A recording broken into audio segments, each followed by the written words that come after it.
Good day, everyone. My name is Florence Ayomile Benga. I'm here to speak on the summary of compound effect, chapter 1, the compound effect. This chapter introduces us to the central idea of the book, which is small, smart choices make extraordinary results through consistency. Darren Hardy explains that success doesn't come from luck, talent, overnight breakthroughs, prayers, wonders. No. Instead, it comes from the accumulation, it comes from the journey together of our small little actions. For example, just as when we are saving money and because when we are saving money, there are interests added to it. So just as when you are saving money, it grows with the interest, it adds over time, and then at the end of it all, it brings out a huge sum of money. So just as the money and our interest compound together, so does our habits, our little habits, our little choices make compound effect. Now, let's still emphasize on chapter 1. Now, this consistency is like continually doing something, even though it is not comfortable, even though it is comfortable, you keep on doing it. Because he told us that the little things that are easy to do are the little things that are easy not to do.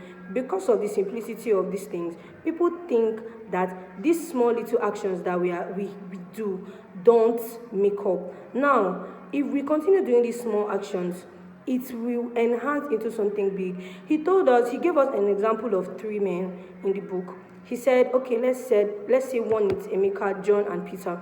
Now let's emphasize on John. Yes, they have been on the same lane for how many years? Like they grew up as teenagers and then the 3 of them got married. Now let's put John, for example.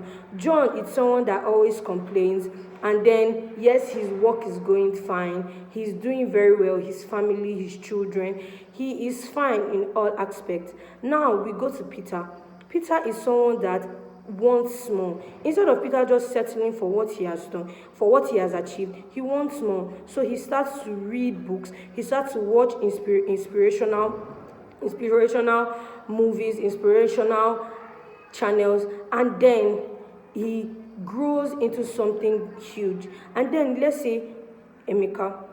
Now, Emeka is someone that, he feels that he's becoming lazy because he has grown into what he wanted, and now he doesn't want more. Instead, he chooses to relax. Now, what will happen to Emeka is that he will, like he said, he will keep on eating, because some people choose to rest during their free time. Like, instead of them to read more, some people will just choose to, like, okay, this is my free time, I've achieved this. Instead of wanting more, they just want to settle for that. So now, let's see now, because of in the next 2 years now, if you compare those 3 men now, in the next 2 years, they are no longer on the same level.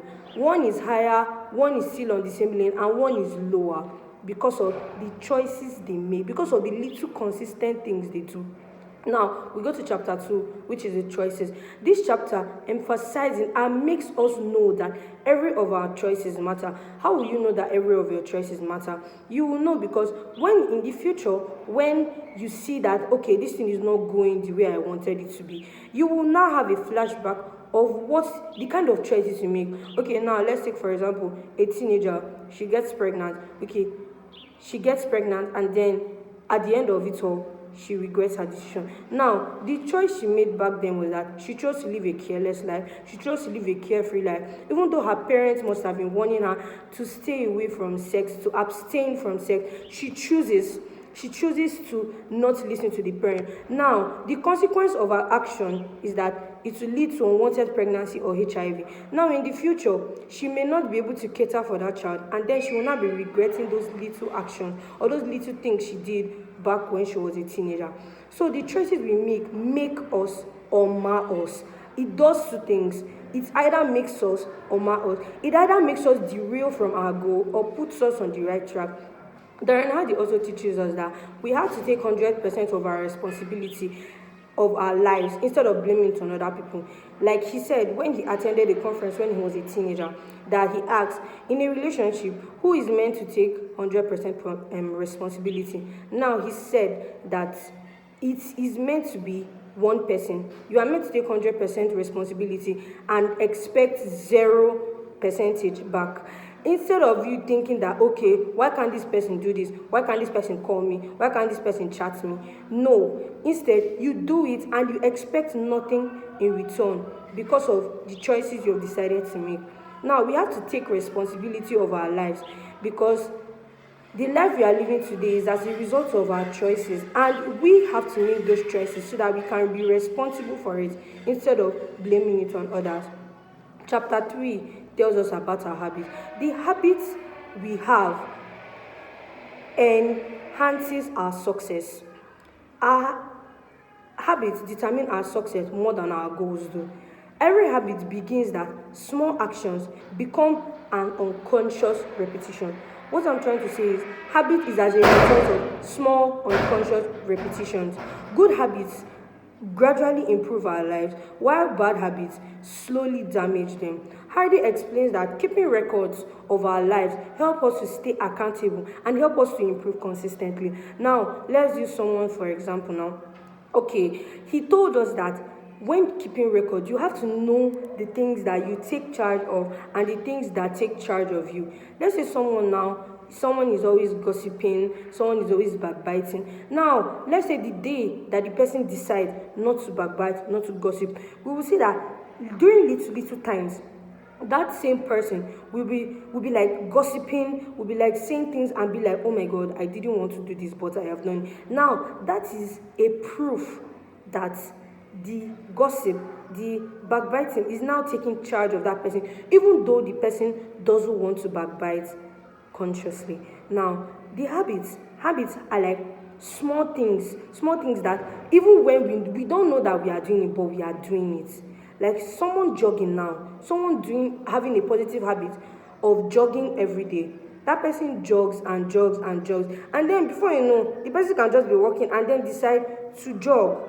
The person doesn't know that he or she is jogging, but before you know, in 5 minutes time or in 2 minutes time, the person sees him or herself jogging. Now, why is that? Because the person has formed a habit, and that habit, since it's a positive one, it improves the person's life.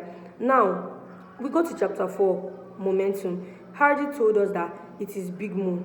Big Mo introduces us that starting is the hardest part. It is the hardest part. Starting a business, starting a reading routine, setting up a timetable, it is the hardest part. But once we conquer that first part, we can enhance it. Big Mo pushes it up for us. Now, he gave us an example of a rocket. A rocket, now, it needs a lot of fuel to be able to go up to the sky. Now, once that fuel is given into the rocket, while going up, Big Mo pushes it. That's while going up, it receives gravity, and then gravity leads it to where it is going to. Instead of so much things that will stable it down, instead it will push it up to help it, because Big Mo has entered place. He compares momentum to like pushing a heavy object. Now, when pushing a heavy object, now it takes a lot of force to move it from that position, but once it is moved, it keeps on going frequently. So we need to stay consistent, because consistency is a success driver. When we are consistent, it makes us to have positive habits, and then Big Mo pushes our success for us.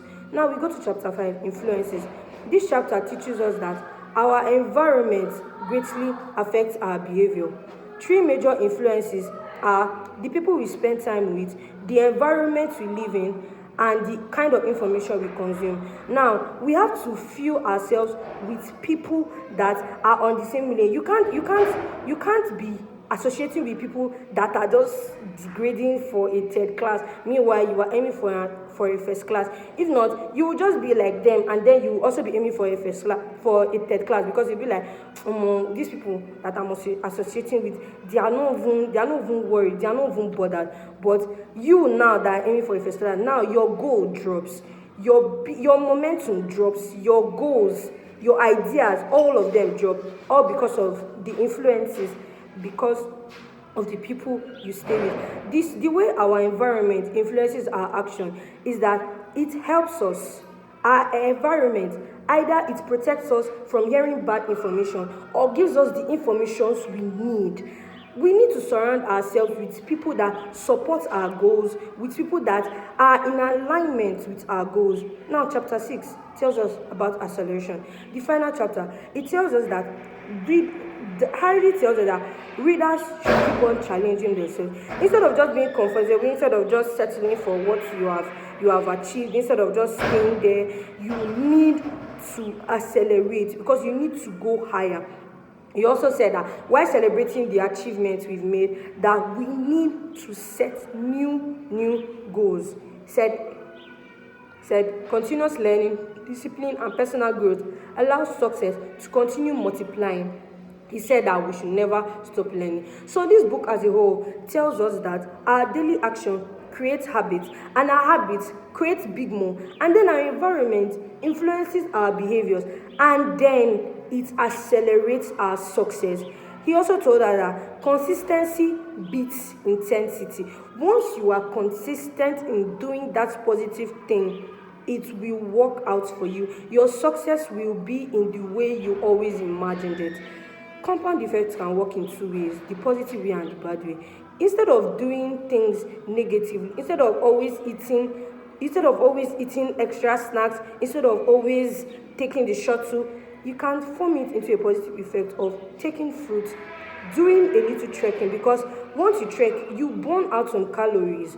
But since you become so lazy, and since you have formed it a habit to keep on, okay, now see you, let me enter shuttle, don't worry, I'll trek tomorrow.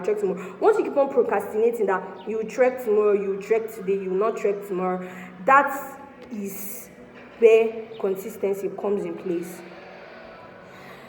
I hope I have been able to summarize the compound effect, because this compound effect has helped me greatly. It has helped me. I have been able to keep tracks of my time, of the things I do, of how I spend my money, of my finance, of my academics. I have been able to make timetables that I adhere to. So I hope that this compound effect works for you.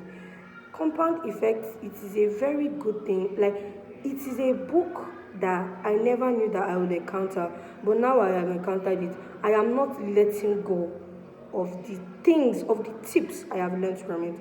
Told us that we are all lucky. Now, let me drop these questions. He told us in chapter 2 that we are all lucky.